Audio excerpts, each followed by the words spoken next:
दोस्तों जैसे जैसे लोगों को क्रिप्टो करेंसी के बारे में जानने को मिल रहा है, उनकी दिलचस्पी इसके अंदर बढ़ रही है और वो इसमें इन्वेस्ट कर रहे हैं और इससे प्रॉफिट भी कमा पा रहे हैं। कुछ लॉस भी खा रहे होंगे लेकिन कमाने वाले भी हैं। अब जो कमाने वाले हैं भाई, उनकी कमाई का अब 30% गवर्नमेंट को उनको देना पड़ेगा, ऐसा इस बजट के अंदर आया है। फाइनेंस मिनिस्टर निर्मला सीतारमण ने ये बात क्लियर कर दी है कि 30% टैक्स लगेगा क्रिप्टो करेंसी से की गई अर्निंग के ऊपर। और यहाँ पर डिजिटल एसेट को लेके है बेसिकली। ये तो मान लो क्रिप्टो करेंसी भी आ जाती है, उसके अंदर NFT भी आ जाती है। अगर आपको इमेज बेच के कमा लेते हो 10-20 लाख रुपए, तो उस पर भी 30% का टैक्स आपको देना पड़ेगा। और इसी के साथ साथ 1% का होगा आपका TDS वाला टैक्स। तो इस तरीके का भी टैक्स है, ये ट्रांजैक्शन बेस्ड होगा।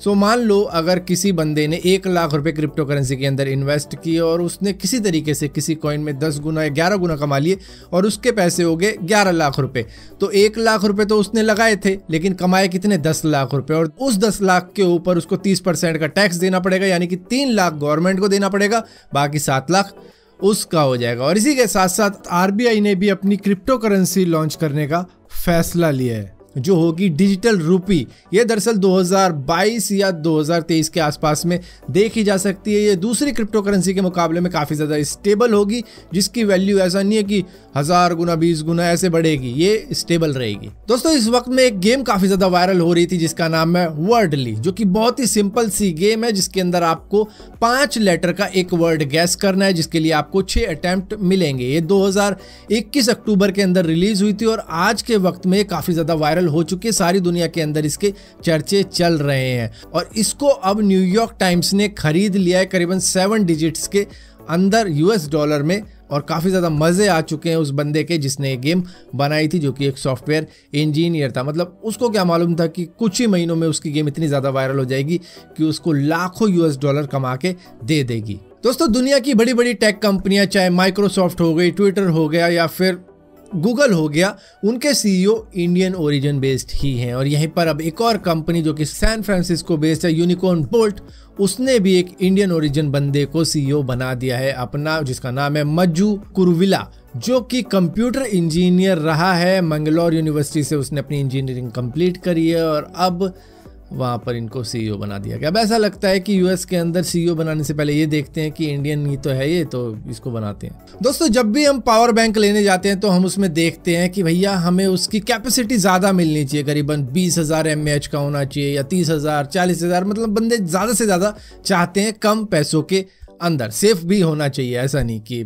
कुछ भी ले लिया। लेकिन यहाँ पर एक बंदा इस नंबर से सेटिस्फाई नहीं हुआ और उसने अपने लिए इतना बड़ा पावर बैंक बना दिया कि घर पे टेबल की तरह उसको सजा रखा है। ये दरअसल 2,70,00,000 mAh का पावर बैंक है, जिसके अंदर इसने शायद इलेक्ट्रिक व्हीकल की बैटरीज लगाई है और उन सबको इंक्लूड करके ये इस तरीके का पावर बैंक इसने तैयार किया है, जिसके अंदर 60 पोर्ट हैं और उसमें ये 5000 फ़ोन को चार्ज कर सकता है, जिनकी बैटरी करीबन 3000 mAh की होनी चाहिए। और इसी के साथ साथ ये पूरे घर की जितनी भी इलेक्ट्रिक कंपोनेंट है वो 1-2 दिन के लिए चला दे। दोस्तों एप्पल के एयरटैग की आपने कई सारी खबरें सुनी होंगी, जिसके अंदर किसी लड़की का पीछा करने के लिए उसका यूज़ किया गया, किसी को ट्रैक करने के लिए यूज़ किया गया।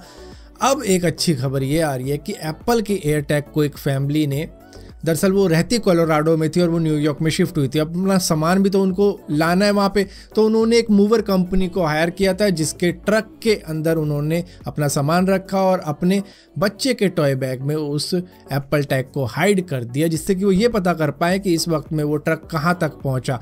सो यहाँ पर वो ट्रक वाला एक्चुअली में उसको कहीं और लेके जाकर खड़ा कर गया और शायद उनके सामान के साथ में कुछ भी हो सकता था और उनको गलत इन्फॉर्मेशन दी जा रही थी कि इस वक्त में ट्रक यहाँ पहुँच गया वहाँ पहुँच गया, लेकिन वो कहीं भी नहीं पहुँचा था, वो एक ही जगह पर खड़ा हो गया था। और उसके बाद में इन्होंने कंप्लेंट करी, जिसके बाद में इनको तो खैर एक्चुअली में मालूम ही था कि ट्रक कहाँ पर खड़ा हुआ है, लेकिन गलत इन्फॉर्मेशन जो कंपनी दिए जा रही थी उस पर फिर कार्रवाई हुई और इनको इनका सामान वापस मिल गया। दोस्तों इट टेक्स टू एक बहुत ही कमाल की गेम है जिसको 2021 में कई सारे अवार्ड भी मिल चुके हैं। ये एक कोऑप गेम है जिसके अंदर हस्बैंड एंड वाइफ का डिवोर्स होने वाला होता है, लेकिन किसी तरीके से उनका डिवोर्स होने से रह जाता है, क्योंकि पूरी गेम में यही जर्नी दिखाई गई है कि किस तरीके से वो दोबारा से एक दूसरे के साथ में मिलकर कई सारे टास्क कंप्लीट करते हैं, जिसके बाद में उनको एक दूसरे से दोबारा से प्यार हो जाता है और वो डिवोर्स नहीं लेते हैं। अब इसके ऊपर एक मूवी भी बनने जा रही है जो कि आपको बहुत ही जल्द थिएटर में देखने को भी मिल जाएगी।